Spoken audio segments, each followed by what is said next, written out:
All right, so this story begins in a completely different way. This story begins back in the 1500s and 1600s, in Britain primarily. And it begins because the king had to send out his agents to collect taxes in Britain from the countryside. And the king's agents could be seen coming at a distance. So if you were in a village, you could see the king's men on horseback. They came once or twice a year to collect their taxes. And you could see them 20 miles away coming. And typically what would happen is somebody would see the tax collectors are coming. They would run back to the village and they'd say, the tax collectors are coming. And all kinds of people would then go hide from the village. So when the tax collector showed up and said, how many people live in this village? Instead of saying 140, they would say, well, there's only about 30 of us here. We're doing our best we can, because there was no way to prove how many people lived in the village. And since the king was collecting a head tax as well as a portion of everything done, they knew that if they took too much, the village would die and collapse. So they basically had to take people's word for it, even though they knew there had to be more people in this village. But remember, people didn't have a lot of possessions, so there was no way you could see how many people lived here. It wasn't like you could count mailboxes. So the English come up with an idea. And the idea is, nobody dies without a certificate. They come up with the idea of a death certificate. We know how many people were in this village last time we were here. When we come back, we'll count how many people are here, and you better show us a death certificate for everybody who's not here. And they put the church in charge of issuing them. So you couldn't just make one up. You needed an official death certificate, all so they could collect their taxes properly. Well, once you have a death certificate, they say, and we want one for birth too. You needed a birth certificate. So because of tax collection, the birth and the death certificate are invented. Okay, but then one extra thing happens. In the death certificate, they said, not only do I want to know when they died and who it was, I want to know why. Write down why, whatever the reason. So the death certificate becomes the earliest form of data collection for cause of death.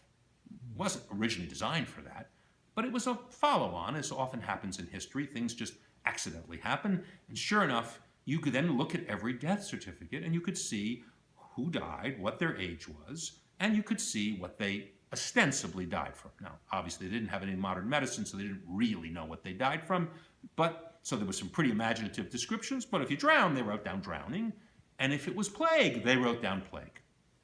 Now, it turns out that the plague, which began in the 14th century, the 1370s or so, swept through Europe numerous times. The last time the plague sweeps through Europe is the year 1665. It's the last great plague in London, for example.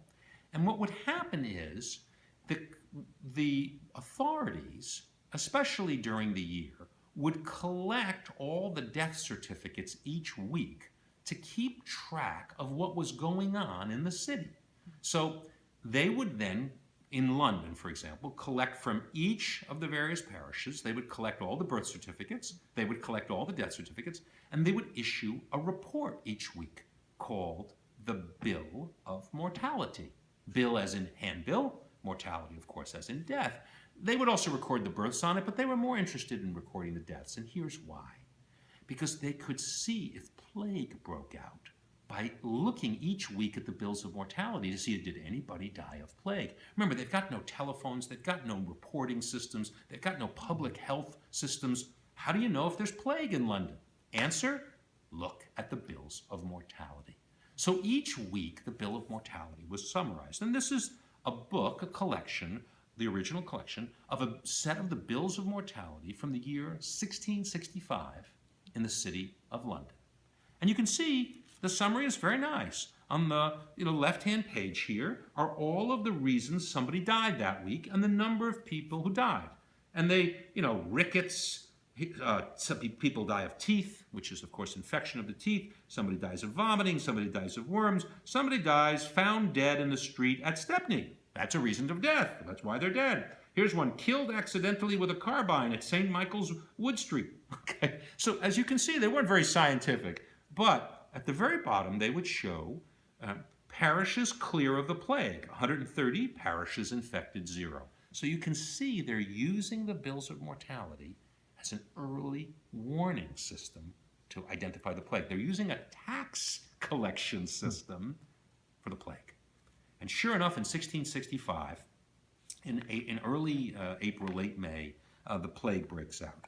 And you can see when the plague breaks out, they report exactly how many died. So this week, 0 die of the plague, but here, the week later, 9 die of the plague.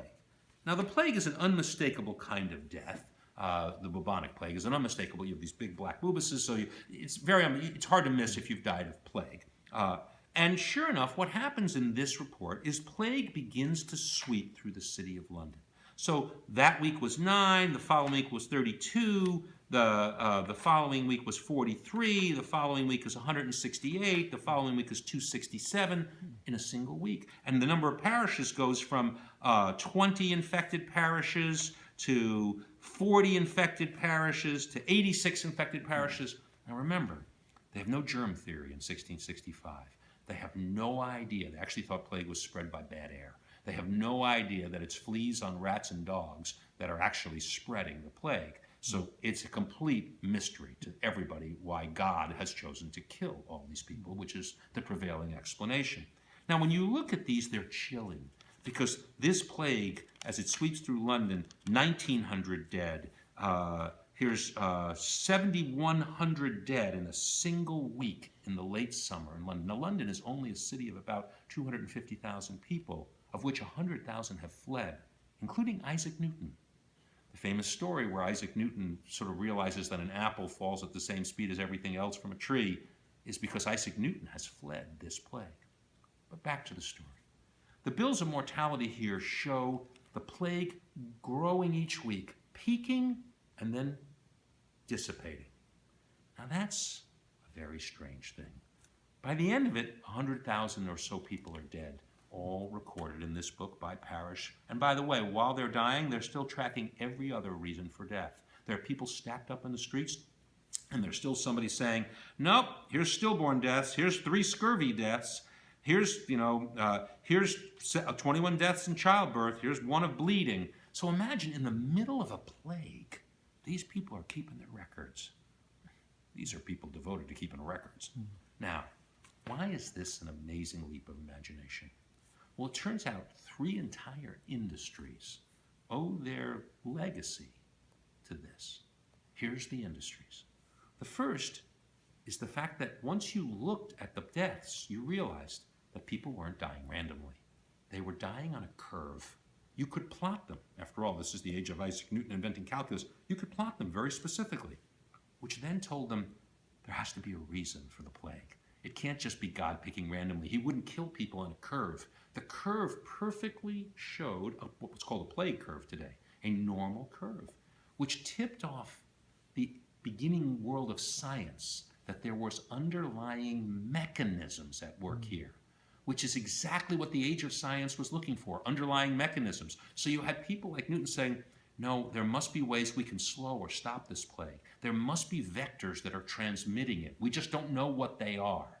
So the plague the Bills of Mortality leads to, directly, public health. The idea that we can have public health, as opposed to God chooses who lives or dies. This is, no, we can do things in our city to reduce the death count, to slow we don't know what they are, but they've got to be there. Just like the rest of science is looking for the underlying principles, they're looking for the underlying principles that describe the math of the plague. Here's the next industry, the insurance industry. Because if you can see people dying without knowing who they are, but they're dying on a statistical curve, well, that means you could probably sell insurance for it. You can mathematically calculate the odds of somebody dying in a plague, which means you can probably mathematically calculate somebody dying at all, which is exactly what they did. They realized that once there was an underlying math to death, that there was an underlying math to all death. The idea of life insurance comes from the belief that I may not know what's going to happen to you, but I can imagine what a population is going to go through, and I can predict, therefore, what the premium would need to be for the probability of you dying. It still takes another 150, 200 years before it really emerges, but it traces right back to here. And then the last thing it does is it shakes the core of religion to its bones. Because suddenly you're saying, wait a second, this actually probably isn't about God choosing on a one. There's something else going on here. And that's a very corrosive thought. along with the fact that the earth is not the center of the universe, which was thought forever, this book starts to call into question this whole idea of living and dying based on other factors beyond religiosity. So, all in one book, A Bill of Mortality. Doesn't look like much, but it's a plague and a change in mankind, all at the same time.